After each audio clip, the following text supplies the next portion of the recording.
James Gunn's taking over the DC Universe has left many wondering what is or isn't connected. Today we explain exactly what this new universe means and what to look out for.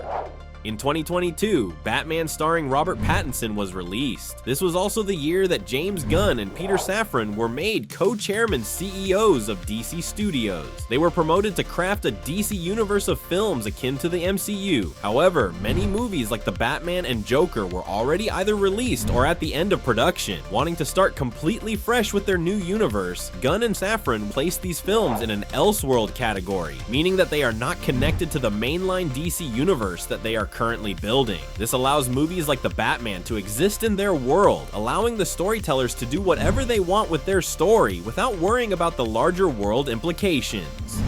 This begs the question, what is in the mainline DC universe? Shows like Peacemaker and Creature Commandos are the first two properties that we see in the Gunn universe. The first film to kick off this world will be Superman, which is releasing in July of this year. That film will give us a better idea of what the DC world will be like, with many other heroes and villains making appearances in the film. While we have yet to see it, it is clear that the world is very different from the one we have seen in the Elseworld films and shows. Gunn has announced that a new Batman movie, Batman, the Brave and the Bold, is in the pre-production phases. That film will show us the DC Universe's version of Batman and his rogues. By announcing big titles this early on, it seems Gunn is confident in their new franchise, even with the Elseworld movies being incredibly successful as of late.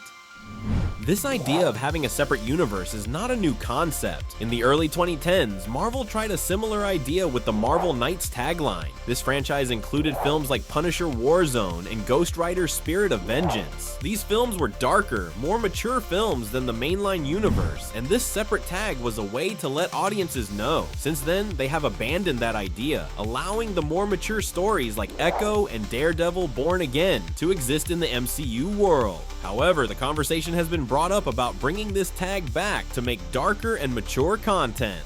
This strategy of having a mainline universe and an Elseworlds universe may be confusing, but it can still work, allowing filmmakers an avenue to tell a story they truly want to tell without having to be forced into working within an established world could mean greater solo stories. Only time will tell if this idea will work with general audiences. What do you think of the Elseworlds idea? Let us know in the comments, and thanks for watching ScreenRant.